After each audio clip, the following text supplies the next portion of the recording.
How does consciousness influence the double-slit experiment?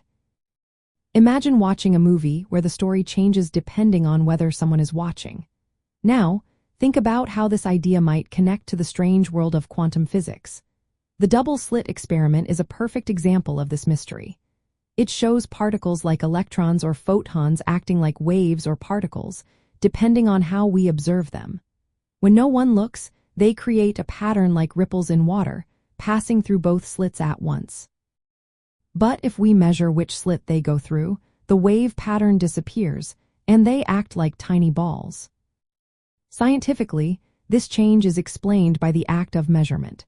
The physical interaction between the detector and the particle causes the wave to collapse into a particle. It's not necessarily about human consciousness, but about the interaction itself. Yet, some spiritual ideas suggest that consciousness might play a more active role. They see the observer's awareness as something that influences what happens at the quantum level. From this view, reality isn't fixed and separate from us. Instead, consciousness participates in shaping it.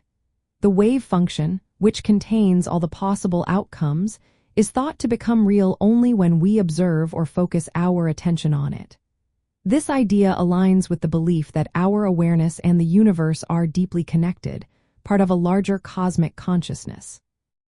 Some spiritual teachings say that the quantum world reflects a non-material dimension where consciousness is primary. Physical reality, then, emerges from this deeper realm. This means that our focused intention or mindful observation could influence quantum events and maybe even the broader flow of reality. While science explains the wave collapse through measurement, spiritual perspectives see consciousness as a creative force. They believe that awareness is not just passive but actively shaping the universe. This idea fits with universal laws that suggest everything is interconnected through a field of consciousness.